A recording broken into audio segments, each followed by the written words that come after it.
Pada pagi hari 1 Oktober 2021, Meghan Imicrowick sedang sibuk mempersiapkan perayaan ulang tahunnya yang ke-18 yang akan diselenggarakan di sebuah hotel mewah. Untuk tampil maksimal di acara tersebut, dia telah membuat janji di salon untuk menata rambutnya. Seperti biasa, ayahnya yang bernama Conrad akan mengantarnya. Di tempat yang berbeda, teman dekatnya yang bernama Olivia datang ke rumah untuk ikut bersiap-siap bersama. Rencananya mereka akan pergi ke salon. Namun begitu memasuki ruang tamu, Olivia sangat terkejut. Di sofa, Conrad, ayah Meghan, terbaring tak berdaya.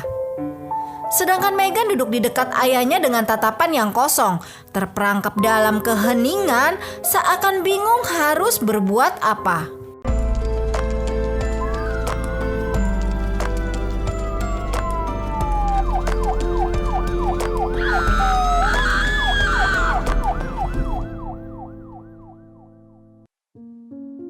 Dengan cepat, Olivia mengeluarkan ponselnya dan segera menelepon layanan darurat 911 Oakland County, Michigan.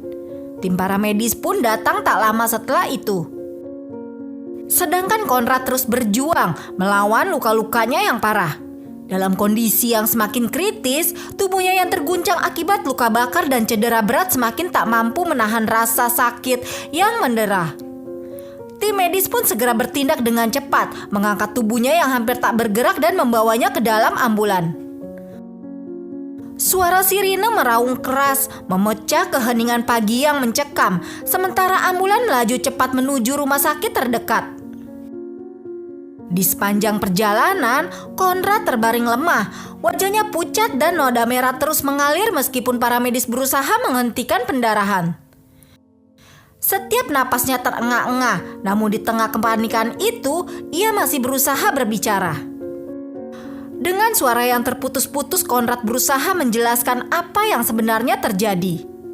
Setiap kata yang keluar dari bibirnya begitu berat, seakan nafasnya hampir habis. Tim medis berusaha fokus pada perawatan, namun ketika mereka bertanya tentang apa yang terjadi, Conrad dengan susah payah mengungkapkan sesuatu yang mengejutkan.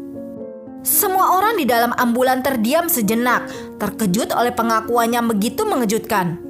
Dalam keadaan yang hampir tak berdaya, Conrad mengungkapkan sebuah kebenaran yang akan mengubah segalanya. Kata-kata itu keluar dengan suara lemah, namun cukup jelas terdengar. Putriku yang melakukan ini semua. Sementara itu, di rumah Conrad, petugas mulai melakukan pemeriksaan. Mereka segera turun tangan untuk mengumpulkan bukti dan berbicara dengan saksi-saksi di sekitar tempat kejadian. Setiap detail diperiksa dengan cermat tanpa ada yang terlewat. Pada awalnya semuanya tampak seperti sebuah kecelakaan, namun semakin dalam penyelidikan dilakukan, semakin banyak kejanggalan yang muncul. Detektif yang memeriksa tempat kejadian mulai menemukan bukti-bukti yang mencurigakan. Salah satunya adalah sebuah botol pembersih saluran air yang ditemukan di dekat sofa tempat Conrad tergeletak. Penemuan ini menjadi titik awal kecurigaan mereka. Petugas kemudian mewawancarai teman dekat Meghan yang pertama kali tiba di tempat kejadian. Dalam kesaksiannya, Olivia menggambarkan bagaimana keadaan rumah Meghan saat dia datang. Begitu memasuki pintu, dia langsung disambut oleh Meghan yang tampak sangat cemas dan bingung. Namun ada yang aneh, Meghan tidak menunjukkan kepanikan yang biasa terlihat ketika seseorang melihat keluarganya terluka parah.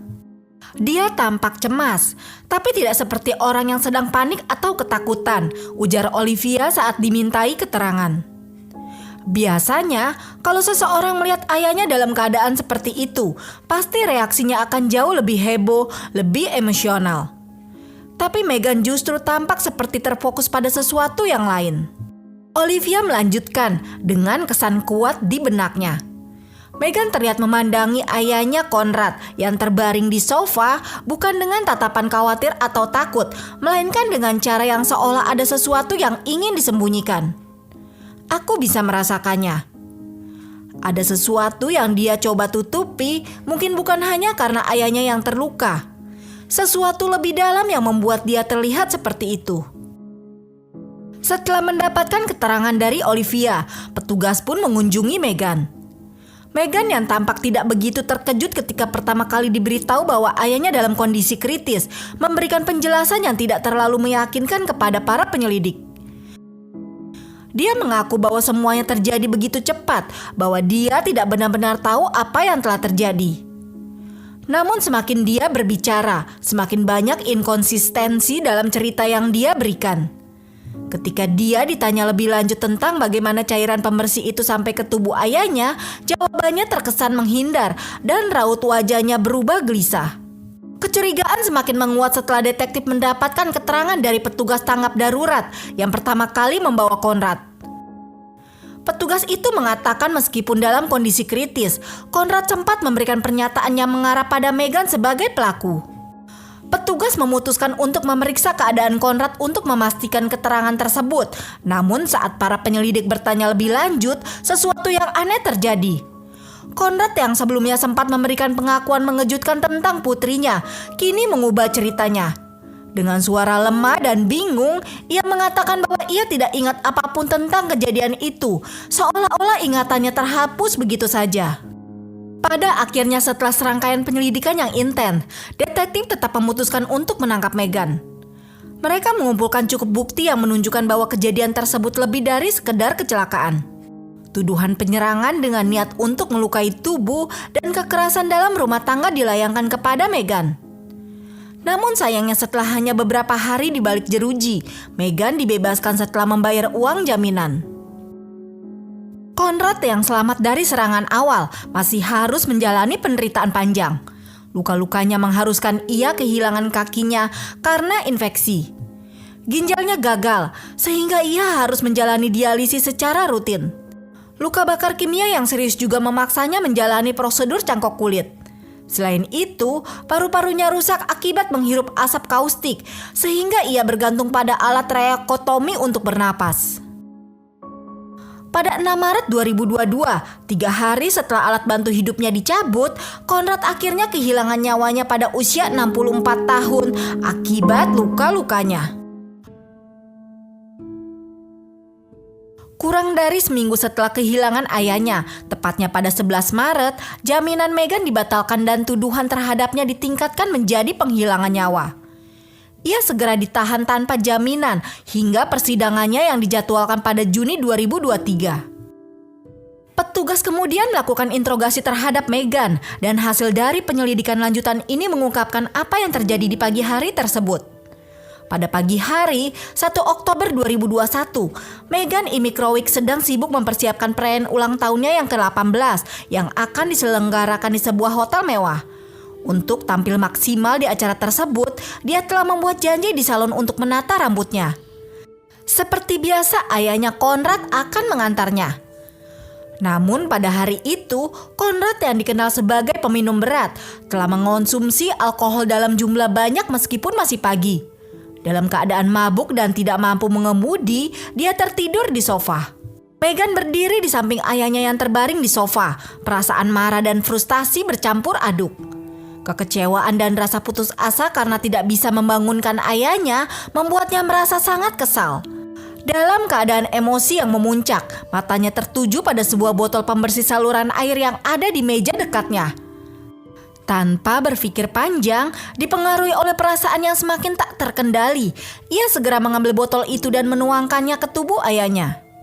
Setelah itu dengan panik ia menyiramkan air ke tubuh ayahnya, berharap bisa mengurangi apa yang dirasakannya sebagai kesalahan.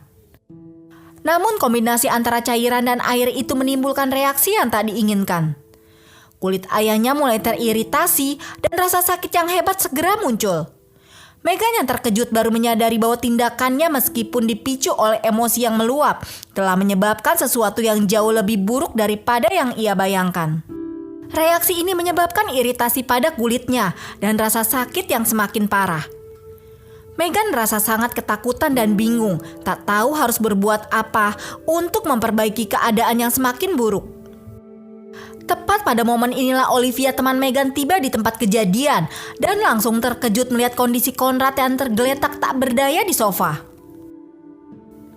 Penelusuran lebih lanjut terhadap latar belakang keluarga mengungkapkan bahwa Conrad dan istrinya Julie memiliki 2 anak kandung dan 2 anak adopsi sebelum bercerai pada 2011. Meskipun Meghan bukan anak kandung Conrad, ia memiliki hubungan yang sangat dekat dengan ayahnya.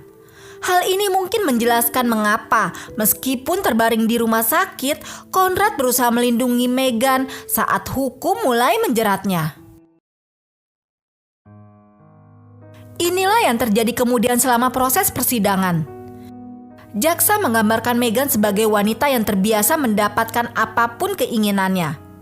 Ketika ayahnya mengecewakannya, ia ingin membuatnya membayar, meski tidak jelas apakah ia sadar akibat mencampurkan alkali dan air. Tindakannya itu menunjukkan kondisi pikirannya yang terganggu. Sementara pembela mengklaim Meghan sangat mencintai ayahnya dan tidak mungkin sengaja menyakitinya. Meskipun muda, dia bukan pelaku berdarah dingin.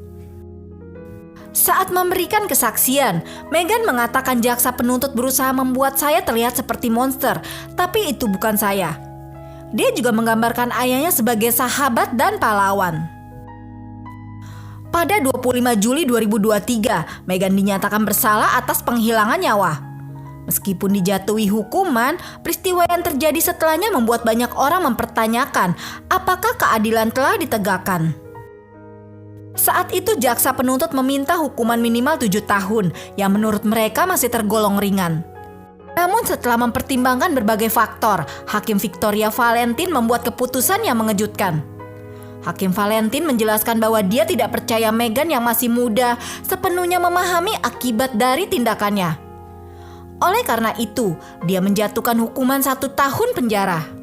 Dan mengingat Meghan sudah menjalani 17 bulan di penjara, ini berarti dia akan segera dibebaskan. Selama masa pembebasan bersyarat, Meghan diwajibkan menjalani pemeriksaan kesehatan mental setiap 6 bulan, serta dipasangi alat pelacak GPS untuk memantau pergerakannya. Selain itu, Meghan harus mematuhi jam malam pukul 9 dan masa percobaan akan berakhir pada Juli 2028. Jaksa penuntut yang tidak setuju dengan hukuman tersebut kemudian mengajukan banding ke Pengadilan Banding Michigan. Pada Desember 2024, pengadilan tetap menyetujui keputusan Hakim Valentine dan menilai bahwa hukuman tersebut sudah adil dan tetap berlaku. Sementara itu, Meghan tidak pernah secara terbuka menunjukkan penyesalan atas perannya dalam kehilangan ayahnya yang terlalu cepat. Mengungkapkan penyesalan berarti mengakui rasa bersalah, sesuatu yang dengan tegas enggan diakuinya.